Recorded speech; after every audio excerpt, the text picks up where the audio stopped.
नमामि रामं रघुवंशनाथं। दीवार दर को गौर से पहचान लीजिए, इन दीवालों को पहचानिए। अगर पहचान में आते हो तो धरती के स्वर्ग कहे जाने वाले कश्मीर की ये कहानी है, जिन पर बनी है फिल्म द कश्मीर फाइल्स। इन्हीं बंगलों में कभी कश्मीरी हिंदू रहा करते थे।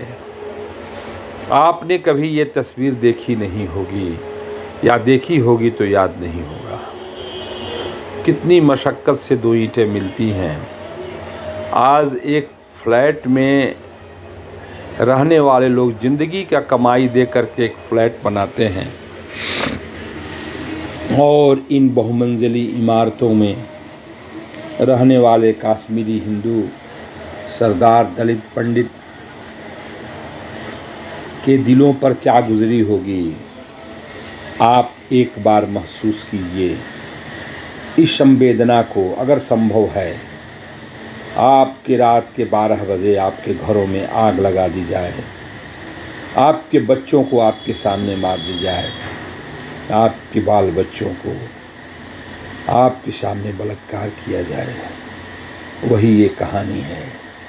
और ये बदकिस्मत दीवालें न जाने किस मुहूर्त में बनी थीं, बयां कर रही हैं। आपको सोचना होगा, इन खूबसूरत दीवालों पर किसकी नज़र लग गई, किस शैतान की नज़र लग गई। हिंदुओं को हिंदुस्तान में ही रहने नहीं देंगे, हिंदुओं को इस हिंदुस्तान में ही रहने नहीं देंगे। उन्हें जगह जगह की ठोकरी खानी होगी, भीख मांगनी होगी, उनको उनके घरों से निकाल देंगे। इतना मातम मचाएंगे, इतना शोर करेंगे कि वो दोबारा आने की गलती नहीं करेंगे। और इतने सालों तक हम लोग सोए रहे, बस सोच लिया कि ये घटना हुआ। दक्षिण भारत में तो किसी ने जाना भी नहीं कि ये कहानियाँ हुई हैं। आज वही कहानियाँ हो रही हैं पश्चिम बंगाल में, जहाँ 8-8 लोगों को जिंदा जलाया जाता है। जो भाग गए उन्हें गुंडे कहते हैं कि तुम आओ, हम तो छूट ही जाएंगे, तुम्हारे भी वही हाल करेंगे। क्या बंगाल दूसरा कश्मीर बनने जा रहा है? क्या बंगाल दूसरा कश्मीर बनने जा रहा है? लोग ये कहते हैं कि मारने वाले मरने वाले ये दोनों तृणमूल कांग्रेस के ही थे। आप सोचिए, जब 2 मई को खेला होबो के नाम पर सुश्री ममता बनर्जी जी ने ऐलान किया खेला होबे, और इलेक्शन में वो जीत गईं, और उसके बाद जो हिंसा का तांडव खेला गया, उस समय तो तृणमूल कांग्रेस के सामने भारतीय जनता पार्टी के लोग थे। किस विभत्सता से उनके साथ बलात्कार किया गया, उनकी हत्याएं की गई, उनके घरों में आग लगाया गया, उनको यहाँ से उजाड़ करके हटा दिया गया। बहुत सारे लोग अभी भी सीमावर्ती प्रांतों में शरण लिए हुए हैं। कहानी कुछ ऐसी ही मिलती जुलती है। मैं बार बार कहता हूँ, इतिहास अपने आप को दोहराता है।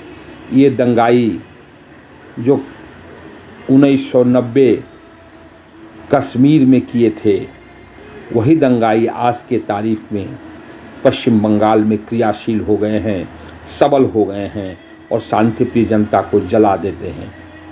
वो अपने भी लोगों को जलाते हैं, जिन्हें वो कहते हैं ये हमारे लोग हैं, उनको भी जलाते हैं।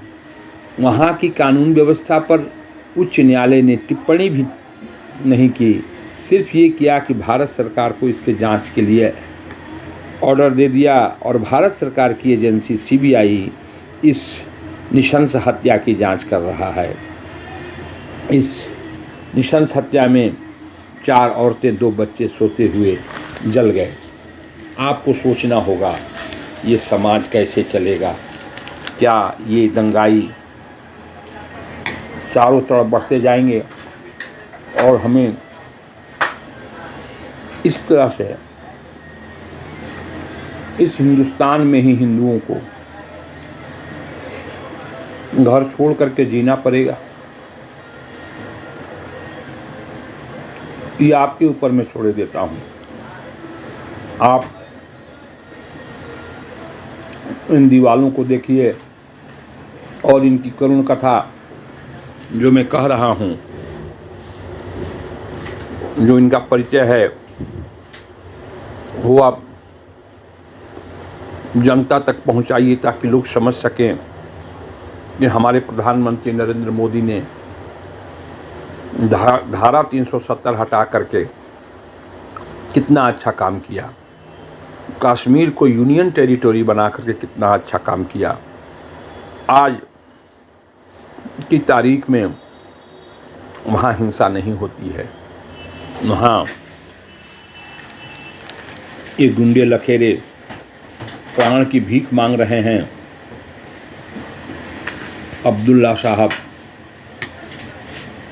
खुद ही परेशान हैं, लेकिन उस परिकल्पना को एक बार साकार कीजिए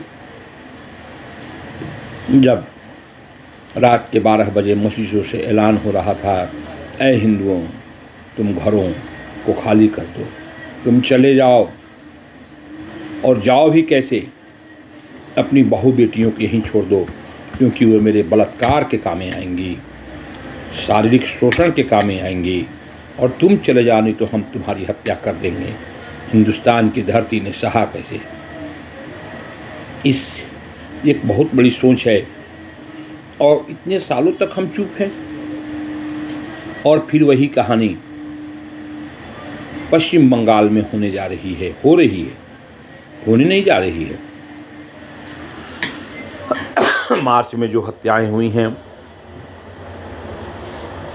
उन हत्याओं को सुनकर ही विश्व का जनमानस द्रवित हो रहा है।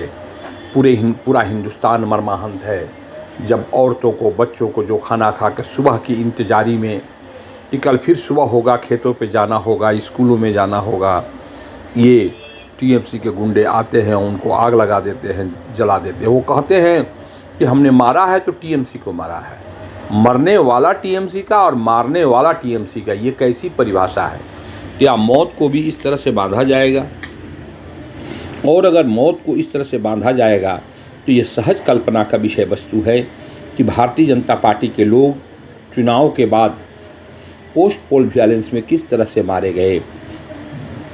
तस्वीरों में दिखाया गया अपने प्राणों को भीख मांगता हुआ वो नौजवान अपने बाल बच्चा परिवार की भीख मांग रहा था और उसकी हत्या कर दी जाती है।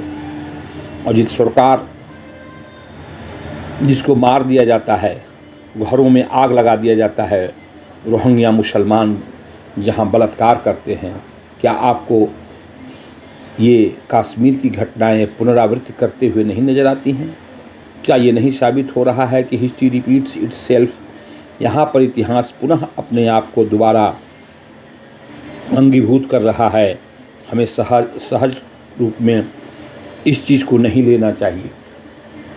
हम लोगों को इस वीडियो को जितना ज़्यादा से ज़्यादा आप सब्सक्राइब करवाएं और लोगों को कहें कि देखिए ये बहुमंजिली इमारतें क्या कह रही हैं। कश्मीरी पंडितों ने किस ख्वाब में अपने खून पसीने के पैसे को लगा करके इन बहुमंजिली इमारतों को बनाया था। सोचा होगा ये रूम मेरे लिए, ये रूम बेटे के लिए, ये बेटी के लिए, यहाँ बारात आएगी, यहाँ लोग आएंगे। सब ख्वाब धरे के धरे रह गए और वहाँ पर जिहादी मुसलमानों का तांडव होने लगा। उन्होंने अपनी वर्चस्व में ले लिया। आश्चर्य देखिए कि आज तक हिंदू इन बंगलों में आ नहीं सके। खौफ इतना ज़्यादा कि जिसकी चर्चा करना ही गुनाह है। द कश्मीर फाइल्स इन्हीं बेजुबां मकानों की, भवनों की बात कह रही है। किस तरह से ये कराह रहे हैं, किस तरह से अपनी वेदना को प्रकट कर रहे हैं, किस तरह से अपने हुए अत्याचार को ये प्रदर्शित कर रहे हैं। हमें इनके साथ जगना होगा, हमें इनके साथ सोचना होगा और हमें इनके साथ चलना होगा।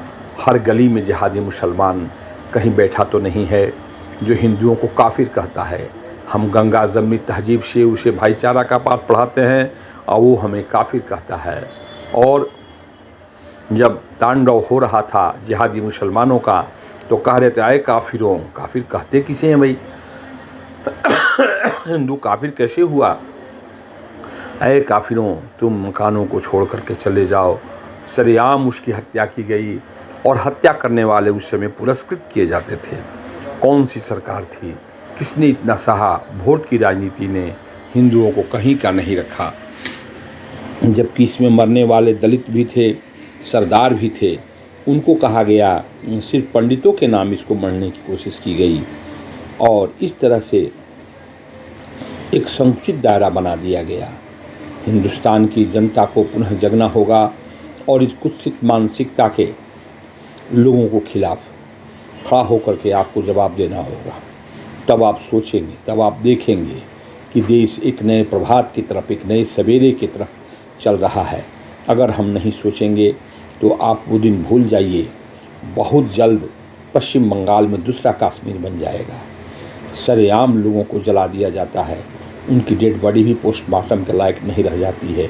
ये चार्ज टू एसएस, वो लोग राख में बदल जाते हैं। कहाँ, पश्चिम बंगाल में। इसी मार्च 2022 में 19-20 मार्च की घटना है, जहाँ पर इतनी नृशंस हत्या हुई। न्यायालय भी ममता बनर्जी जी की पुलिस पे यकीन करना छोड़ चुकी है और उसने भारत सरकार के सीबीआई को इस केस को समर्पित कर दी है, जिसकी जांच हो रही है। हमें एक नई सोच, एक नई प्रभात के साथ, एक नई ऊर्जा के साथ आगे बढ़ना होगा और इन आतताइयों का सामना करना होगा, क्योंकि इन आतताइयों का एकमात्र उद्देश्य है हिंदुस्तान में गज़वाए हिंद करना, यहाँ के लोगों को मुसलमान बना देना, हिंदुओं को काफिर कहना, हिंदुओं को कत्लेआम करना, हिंदुओं की बहु बेटी के साथ बलात्कार करना। इसके खिलाफ हमें खड़ा होना होगा। आखिर ये बात नहीं थी तो फिर कश्मीर के लोगों को, कश्मीरी हिंदुओं से इतनी चीड़ क्यों थी, वहाँ के नमाजियों को क्यों चीड़ थी, वहाँ के मुस्लिम पड़ोसियों को क्यों चीड़ थी, जिहादी मुसलमानों को जो इनको घर से निकालने के लिए